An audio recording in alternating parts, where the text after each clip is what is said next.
춥고 건조한 날씨로 화재가 잇따르고 있는 가운데 서울 노원구 수락산에서 대규모 산불이 발생했습니다. 이 불이 어쩌다가 난 겁니까? 네, 이 화재는 수락산 중턱에 있는 사찰 수암산 대웅전에서 시작돼서 산불로 번진 것으로 추정되고 있습니다. 불은 오전 2시 20분쯤에 시작이 됐는데요. 이 화재 당시 촬영된 화면을 보면 산비탈을 따라서 시뻘겋게 불이 번져 있습니다. 산의 중턱에서 발생한 화재라서 소방 등이 출동하기가 매우 까다로웠습니다. 화재 양상이 예사롭지 않아서 한때 대응 1단계가 발령되기도 했고요. 소방 헬기도 진화에 투입이 됐습니다. 헬기 6대와 장비 56대, 인력 860여 명을 투입해서 진화에 나섰고 조금 전인 낮 12시쯤에 불을 완전히 잡을 수가 있었습니다. 화재 당시 수암사에서는 주지스님 1명이 있었는데요. 스스로 대피하면서 인명피해는 발생하지 않았습니다. 대웅전에서 불이 시작된 것으로 보입니다.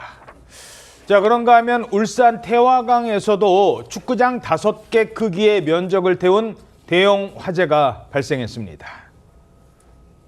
우리 저기서 나와가지고 막 불길이 올라오는 거 벌겋게 해가지고 봤어요. 막 불꽃이 저까지 이 다리 위를 넘어서까지 막 불꽃이 굉장했어요. 아, 불꽃이.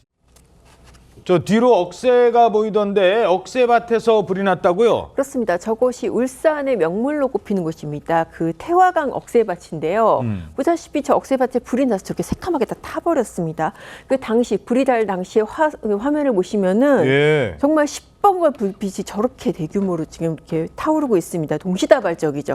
그리고 보면은 뭔가 펑 하고 터지는 듯한 그런 것처럼 순식간에 불꽃이 커지는 그런 장면을 보실 수가 있습니다. 저렇게 불이 난 게 그 지난 주말 오후 저녁입니다. 불길은 1시간 정도에 잡혔는데요. 그 1시간 동안에 무려 축구장 5개에 달하는 그런 억새밭이 모조리 다 타버렸다고 합니다. 사실 이렇게 불이 나기 전에는 저 억새밭이 정말 그야말로 황금물결이 넘실거리는 그야말로 지역의 명소였거든요. 아이고, 근데 저렇게 새카맣게 다 탔네요. 맞습니다. 정말 새카만 재만 남은 그런 상태이고요. 더 큰일 날 뻔한 상황이 있었습니다. 바로 저 억새밭 바로 밑에 고압 가스관하고 송유관이 지나가고 있다고 합니다.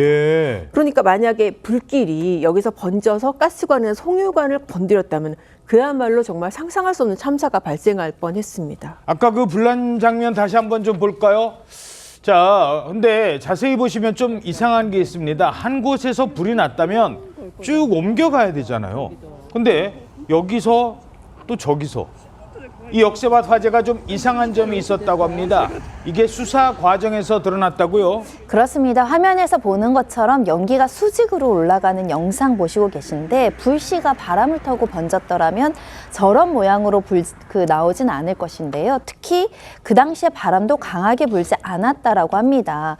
그런데도 불길이 곳곳에 여러 군데서 발생했다고 하는데 문제는 드문드문 불길이 번지다 보니까 이것은 곧 누군가가 돌아다니면서 인위적으로 억새밭에 가서 방화를 했을 가능성을 의미한다는 것인데요. 일부러 불을 지른 거다? 그렇습니다. 특히 화재에 사용했는지는 불확실하지만 현장에서는 캠핑용 버너까지 발견이 됐습니다. 방화일 가능성이 큰 겁니다. 불을 지른 사람 잡았습니까? 그렇습니다. 경찰에서는 방화로 보고요. 수사를 시작했는데 용의자를 50대 남성을 하루 만에 검거를 했습니다. 경찰은 CCTV를 분석해가지고 억새 군락지 주변에서 서성거리는 남자가 있었는데 수상한 남자인데 그 남성이 있던 곳에서 방화가 됐거든요. 불이 났기 때문에 그 방화봉으로 특정을 했는데 이후 동선을 추적을 했습니다. 그래서 인근에 있는 울산 남구에서 이 남성을 만나서 긴급 체포를 했습니다. 경찰이 조사를 해봤더니 이 남성은 자전거를 타고 다니면서 소지했던 라이터로 방화를 한 것으로 지금 드러났고요. 다만 범행 동기에 대해서는 진술을 번복하는 등 일관성이 없기 때문에 경찰에서는 추가적인 조사를 하겠다고 합니다.